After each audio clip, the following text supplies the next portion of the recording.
Assalamualaikum warahmatullahi wabarakatuh, Buya. Assalamualaikum warahmatullahi wabarakatuh. Semoga Buya, Ummi, dan keluarga Al-Bahjah selalu diberi kesehatan dan dalam lindungan Allah Subhanahu wa ta'ala, amin. Maaf Buya, saya hamba Allah dari Jakarta ingin bertanya. Saya punya beberapa tetangga di lingkungan rumah.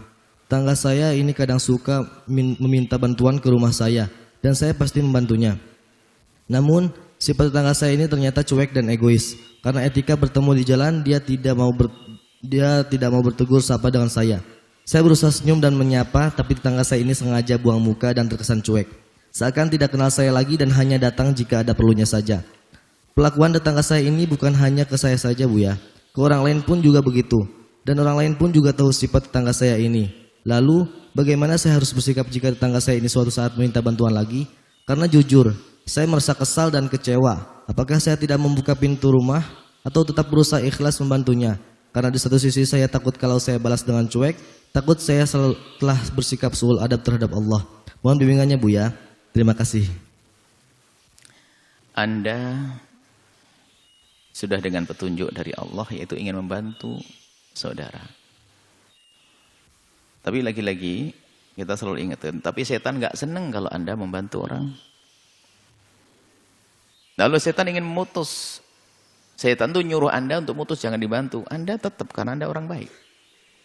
Cuma di saat setan ingin membisiki Anda agar tidak membantu, nggak bisa. Setan ngajak orang yang dibantu agar kurang ajar. Makanya dia jadi orang cuek.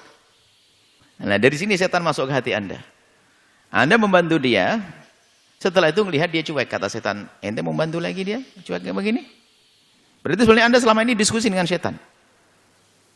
Jangan didengar, cuek. Orang semuanya tahu, cuek. Kecewa kalau bantu dia. Jadi itu adalah setan yang ngajak diskusi dengan Anda, maka jangan dengar. Jawabannya adalah Anda tetap berbuat baik kepadanya.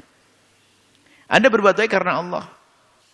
Bahkan kalau Anda berbuat baik kepada orang, lalu dia mengucapkan terima kasih kepada Anda, ternyata yang Anda cari adalah kalimat terima kasih, Anda tidak tulus kok. Berarti Anda hanya ingin sanjungan terima kasih, makasih, itu saja. Anda rugi. Maka justru orang-orang seperti itu ternyata ingin mengangkat derajat Anda. Anda bisa memberi orang yang nggak terima kasih. Kalau kita memberi, misalnya ada orang mengetuk rumah kita, tok, Pak, minta duit, saya kelaparan nih. Wah, Anda lagi ngantuk. No. Anda apa yang Anda lakukan? Mesti marah, kurang ajar, kamu mengetuk nggak benar, minta duit lagi. Enggak.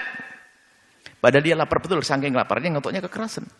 Setelah itu, Assalamualaikum, punten, mohon maaf, nyuwun sewu, atau apalagi bahasanya. Afwan. Masya Allah, mohon maaf Pak Haji, Masya Allah, mohon maaf, ganggu, kenapa enggak? Anak saya lapar dan saya belum makan. Lalu Anda kasih. Yang tadi juga butuh, sekarang sama-sama butuh. Kenapa yang pertama tidak Anda kasih dan yang kedua Anda kasih? Karena yang pertama tidak sopan santun dengan Anda. Yang kedua sopan santun dengan Anda. Berarti Anda memberi hanya karena ingin dibalas sopan santun. Anda tidak tulus. Justru godaan hebat itu kalau kita memberi kepada orang yang nggak baik sama kita. Ini tantangan hebat. Lakukanlah. Anda sudah diuji, tinggal suksesnya saja. Berarti Anda tetap berbuat baik kepadanya. Satu. Yang kedua adalah Anda itu jangan memperlakukan orang itu harus menjadi orang yang seperti yang Anda inginkan. Ya itu nggak benar Anda capek. Saya menginginkan orang harus seperti saya inginkan. Ya nggak bisa dong. Orang dengan latar belakang berbeda-beda, kebiasaan yang berbeda-beda, watak yang berbeda-beda, permasalahan yang berbeda-beda, macam-macam, sehingga kadang kita berbeda orang. Maka orang kebal itu yang bisa menyusun. Orang kebal nggak pernah. Jadi kalau ketemu orang cuek begitu ya memang dia begitu. Ternyata bukan dengan Anda saja, itu hiburan sebetulnya. Anda sudah tahu, oh ternyata bukan dengan Anda saja, dengan tetangga juga. Jadi sebetulnya dia mungkin bukan orang hatinya jelek. Memang mukanya begitu sudah terpatri begitu, di baut begitu, nggak bisa senyum. Ada model begitu, tapi sebetulnya dia bukan jahat, dia hanya memang dia nggak luas untuk ucapin terima kasih. Dia mau nyapa itu mungkin dia terlalu minder saking tawaduknya berlebihan sampai mau nyapa orang nggak berani karena saya nggak kayaknya kak nyapa. Anda prasangka buruk, rugi dong Anda. Jadi ingat, jangan Anda menuntut orang untuk seperti yang Anda inginkan semuanya, nggak bisa. Tapi lapangkan hatimu untuk mereka semua yang bermacam-macam keadaan. Itu baru hebat Anda. Lalu orang cerdas kan begitu. Kalau memang itu ya yang bikin sakit ya menghindari, tapi tetap saja saya berkebaikan. Ya sudah. Saya maklumi begitu.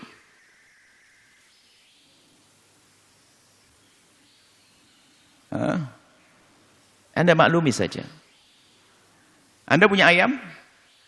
Yang punya ayam coba. Pernah suatu ketika lagi ngasih makan di patok. Kenapa kok Anda dengan ayam kok gampang saja maafkan? Kurang ajar kau, udah kasih makan patok. Nanti buang. Enggak. Besok kasih makan lagi. Ya kasih lagi saya di patok. Ambil luka.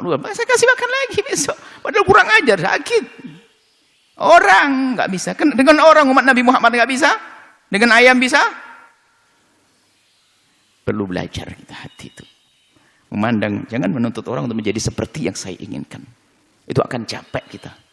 Oh enggak seperti, enggak, orang enggak bisa, enggak lucu. Tapi orang hebat adalah bisa menyesuaikan dengan semuanya. Nabi pun menyesuaikan dalam dialog. Lihat sama orang Badui, Nabi Muhammad menyebut Nabi Muhammad keras-keras, dia angkat keras-keras Nabi Muhammad. Ini jadi menyesuaikan. Kuping kita harus biasa. Oh ini orang gunung atau orang jauh dari pegunungan atau orang ngomongnya lembut. Udah keras banget suaranya. Ya orang pantai kalau nggak keras nggak kedengaran, tertutup sama ombak omongannya. Masuk ke kampung keras banget ngomongnya. Mas jangan keras-keras. Ya orang pantai dia.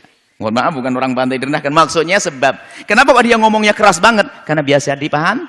Tapi kalau ngomong nggak keras nggak kedengaran. Masuk ke kampung jerit-jerit. Tapi hatinya baik ahli surga dia. Karena sama lingkungan. Suku mana sama suku ini? Ada suku keras tapi hatinya baik. Saya menemukan kalau ngomong keras. Tapi baik hati dia. Nggak pernah dendam. Itu berarti karena kebiasaan. Maka Anda jangan menuntut orang untuk menjadi seperti yang Anda inginkan. Ya sudah kita maafkan lapang. Lapang maafkan.